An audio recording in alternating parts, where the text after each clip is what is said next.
దుబాయ్లో క్రూజ్గా Christmas celebrations ఘనంగా జరుగుతున్నాయి. దీని గురించి మాట్లాడటానికి ఈవెంట్ ఆర్గనైజర్ షామిల్ ఉన్నారు. వారిని అడిగి మరిన్ని వివరాలు తెలుసుకుందాం. నమస్తే అండి. నమస్కారం అండి. ముందుగా మీకు క్రిస్మస్ శుభాకాంక్షలు. Thank you very much. ఒకసారి ఈ సెలబ్రేషన్స్ గురించి చెప్పండి. మేము గత 12 సంవత్సరాల నుంచి 2012లో స్టార్ట్ చేసాము క్రూజ్ క్రిస్మస్. మన తెలుగు వారు అనేక మంది ఎందుకంటే క్రూజ్లో వెళ్ళడానికి కొంతమంది ఇబ్బంది పడటము, లేకపోతే ఈ అకేషన్కి రావడానికి కొంతమందికి అనుకూలం ఉండకపోవటం జరుగుతుంది. కానీ దుబాయ్ దేశంలో మాకు చాలా అనుకూలంగా ఉంది. భారతదేశంలో కంటే మన ఆంధ్రాలో కంటే స్వేచ్ఛగా మేము క్రిస్మస్ సెలబ్రేషన్ జరుపుకోవడంలో మన ఈజ్ హైనెస్ షేక్ గారు, షేక్ మొహమ్మద్ బిన్ జాయద్ వీళ్ళ మాకు సహకారంతో, ఈ ప్రభుత్వం సహకారంతో మాకు ఎటువంటి ఇబ్బంది లేకుండా సక్రమంగా మేము జరుపుకుంటున్నాము. ఈరోజు క్రిస్మస్ కోసము మాకు ప్రత్యేక అతిథులు ఉన్నారు. వారు మన టీడీ జనార్దన్ గారు, టీడీపీ పొలిట్ బ్యూరో సభ్యులు, అలాగే అరిమెల్లి రాధాకృష్ణ గారు, మా MLA west Godavari district Tanuku constituency వారు కూడా మా మధ్యలో రావటం మాకు చాలా సంతోషకరంగా ఉంది. ఈ క్రిస్మస్ సంబరాలు ఈ దుబాయ్లో ఇంత ఘనంగా వేడుకగా చేసుకోవడంలో నిజంగా ఉంది, చాలా మాకు ఆనందదాయకంగా ఉంది. క్రీస్తును కలిగి ఉండి ఈ క్రిస్మస్ చేసుకోవడంలో అందరికీ మహా ఆనందంగా ఉంటుంది. దుబాయ్ పట్టణంలో ఇంత ఘనంగా చేసుకోవడంలో ఆ దేవుని కృప అనొచ్చు, అలాగే మా ప్రభుత్వం యొక్క సహకారం అనొచ్చు, అలాగే మన ఆంధ్రప్రదేశ్ ఉన్న ప్రభుత్వాలు కూడా మాకు ఇచ్చిన ఆ సహకారాలను బట్టి కూడా వారికి ప్రత్యేక వందనాలు చెల్లిస్తున్నాము. ఈ కార్యక్రమంలో ఎంతమంది పాల్గొంటున్నారు? ఇప్పుడు ఈ దినమున ఆల్మోస్ట్ 320 మంది పాల్గొంటున్నాము.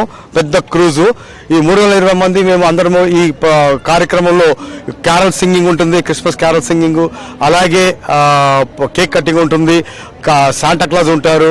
అలాగే ప్రతి ఒక్క సంఘం నుంచి మేము వివిధ సంఘాలు ఉన్నాయి, అనేక మంది తెలుగు సంఘాలన్నీ కలిపి మేము ఒక క్రూజ్గా ఏర్పడి మేము క్రిస్మస్ సంబరాలు జరుపుకుంటూ అలా 2.5 గంటలు దాదాపుగా టూరు సముద్రంలో ఇన్సైడ్ సముద్రం వరకు వెళ్ళి మేము తిరిగి వచ్చి దేవుని గణపరచడము, దేవుని మహిమపరచడానికి ఇది మంచి సదవకాశంగా మేము భావిస్తున్నామండి. దుబాయ్లో క్రిస్మస్ సెలబ్రేషన్స్ కి చీఫ్ గెస్ట్ గా TDP political secretary TD Janardhan ఉన్నారు. వారితో మాట్లాడి మరిన్ని వివరాలు తెలుసుకుందాం. నమస్తే అండి. నమస్కారం. ఈరోజు ఈ కార్యక్రమానికి మీరు చీఫ్ గెస్ట్ గా ఇచ్చేసారు, ఎలా అనిపిస్తుంది? చాలా సంతోషంగా ఉందండి. ఇక్కడికి రాగానే మన తెలుగు వాళ్ళందరిని అడిగాను, మీరందరూ ఇక్కడ ఎట్లున్నారు ఏంటి అని. చాలా హ్యాపీగా ఉన్నాం, శాంతి భద్రతలు బ్రహ్మాండంగా ఉన్నాయి అని చెప్పేసి సంతోషాన్ని వ్యక్తపరిచారు. అది మాకు చాలా ఆనందం వేసిందండి. టీడీపీ ప్రభుత్వం ఎన్ఆర్ఐలకి ఎలాంటి స్కీమ్స్ తీసుకురాబోతాం? ఎన్ఆర్ఐలకి టీడీపీ వచ్చిన తర్వాతనే ఎన్ఆర్ఐ యాక్టివిటీ పెరిగింది. బాబు గారు ముఖ్యంగా ఐటీ విప్లవాన్ని తెలుగు జాతికి అందజేయాలని తపన పడి దేశంలో అన్ని జాతుల కంటే తెలుగు జాతికి ముందు అందజేశారు. అందువల్లనే ఈరోజు దుబాయ్లో కూడా అడిగి తెలుసుకుంటే ఇండియన్ నుంచి వచ్చిన వాళ్ళల్లో సెకండ్ హైయెస్ట్ తెలుగు వాళ్ళట. ఇక్కడ భాష ఎక్కువ మంది మాట్లాడే భాష ఫోర్త్ తెలుగు వస్తుంది, ఫోర్త్ లాంగ్వేజ్ తెలుగు వస్తుంది. ఇక్కడ సెకండ్ పాపులేషన్ ఉన్నాం. దట్ మీన్స్ ఎక్కువగా మీరు కూడా మిమ్మల్ని అడిగాను, ఇప్పుడు మీరేం చేస్తున్నారంటే ఐటీ అని చెప్పారు.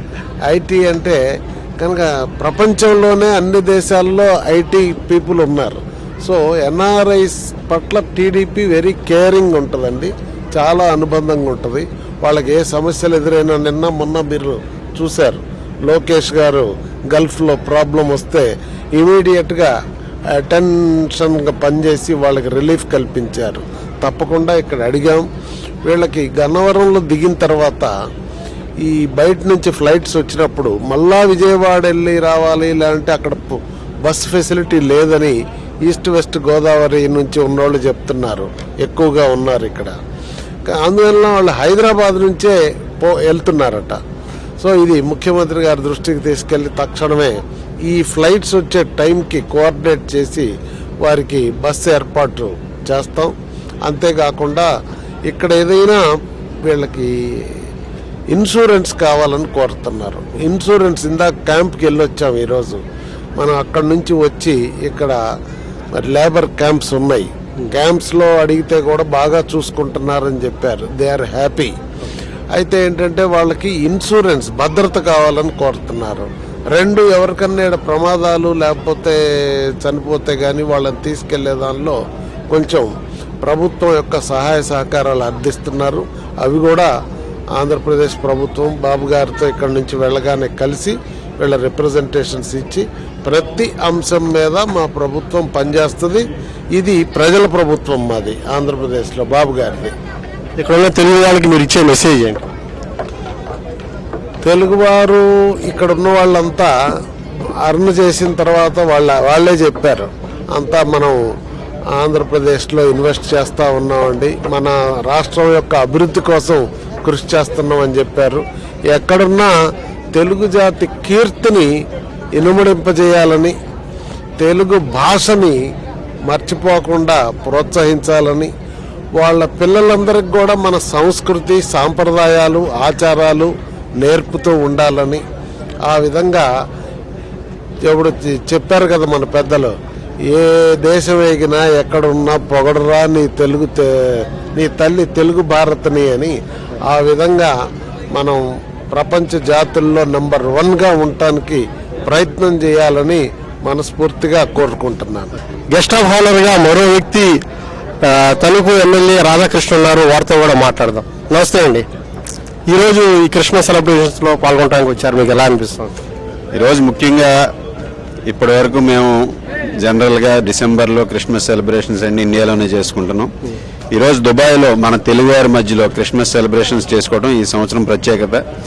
ఈరోజు చాలా ఆనందంగా ఉంది. వీరందరినీ కూడా కలిసి ఇటువంటి క్రూజ్ క్రిస్మస్ సెలబ్రేషన్స్ని చేసుకోవడం, నిర్వహించుకోవడం, అందులో మమ్మల్ని భాగస్వాములు చేసినటువంటి సింగపూర్ తెలుగు క్రిస్టియన్ కమ్యూనిటీ అందరికీ కూడా ప్రత్యేకంగా ధన్యవాదాలు. చంద్రబాబు నాయుడు గారి తరపున, తెలుగుదేశం, జనసేన, బీజేపీ కూటమి తరపున దుబాయ్లో ఉంటున్నటువంటి ప్రతి ఒక్కరికి కూడా ప్రత్యేకంగా క్రిస్మస్ శుభాకాంక్షలు తెలియజేసుకుంటున్నాను. ఇవాళ మీరు మీ కాన్స్టిట్యున్సీ వాళ్ళు ఎవరైనా కలిసారా? వాళ్ళ చాలా మంది ఉన్నారండి. ముఖ్యంగా వెస్ట్ ఈస్ట్ గోదావరి నుంచి అనేక మంది తెలుగువారు ఇక్కడ వచ్చి ఉద్యోగాలు చేసుకుంటున్నారు, స్థిరపడిన వారు ఉన్నారు. ఈరోజు చాలా మందిని కలవడం జరిగింది. వారందరూ కూడా చాలా ఆనందం వ్యక్తం చేశారు. ఈరోజు వారు ఇక్కడ వచ్చి పని చేసుకుంటూ అక్కడ జన్మభూమికి కూడా ఎంతో కొంత సహాయపడుతూ ఉన్నటువంటి వారు ఉన్నారు. అదేవిధంగా ఇక్కడ వివిధ వృత్తుల్లో స్థిరపడి వారందరూ కూడా వారి వారి రంగాల్లో విజయాలు సాధించి ఈరోజు వారందరూ కూడా గర్వపడే స్థితిలో ఉండటం చాలా సంతోషం. వారందరినీ కూడా కలుసుకోవడం కూడా చాలా సంతోషంగా ఉంది. ముఖ్యంగా తణుకు నియోజకవర్గం నుంచి కూడా అనేక మంది ఈరోజు ఈ 2 రోజులుగాను కూడా కలవడం జరిగింది. వారందరూ కూడా తమ ఆనందాన్ని వ్యక్తం చేసి ఈరోజు దుబాయ్లో వారు స్థిరపడి ఇక్కడ పనిచేస్తూ వారు వృత్తుల్లో వారి కుటుంబాలను పోషించుకుంటూ ముందుకు వెళ్ళడం చాలా సంతోషంగా ఉందని ఈ సందర్భంగా తెలియజేస్తున్నాను. మీరు ఈ దృష్టికి ఎటువంటి సమస్యలు తీసుకొచ్చారు? ముఖ్యంగా ఈరోజు ఎన్ఆర్ఐలుగా ఉన్నటువంటి వారు లేబర్ క్యాంప్స్లో మేము వెళ్ళి వారి పరిస్థితులను కూడా అవగాహన చేసుకోవడం జరిగింది. వారికి ఉన్నటువంటి పరిస్థితులను కూడా తెలుసుకోవడం జరిగింది. ముఖ్యంగా వారికి ఇన్సూరెన్స్ అనేది పెద్ద సమస్యగా ఉంది. ఆ ఇన్సూరెన్స్ని ఏ విధంగా పరిష్కరించాలి, ప్రభుత్వం నుంచి ఏ విధమైన సహకారాన్ని అందించాలనేది కూడా పెద్దలు జనార్దన్ గారు, మేము కూడా ముఖ్యమంత్రి చంద్రబాబు నాయుడు గారి దృష్టికి తీసుకెళ్ళడం జరుగుతుంది. అలాగే ఈరోజు ఇంకా మన ఆంధ్రప్రదేశ్ రాష్ట్రానికి సంబంధించి విజయవాడకు కానీ విశాఖపట్నానికి కానీ ఫ్లైట్స్ ఇంకా పెరగాల్సినటువంటి అవసరం ఉందనేది వారు మా దృష్టికి తీసుకురావడం జరిగింది. ముఖ్యంగా ఈరోజు వారానికి 2 రోజులు మాత్రమే వస్తున్నాయి.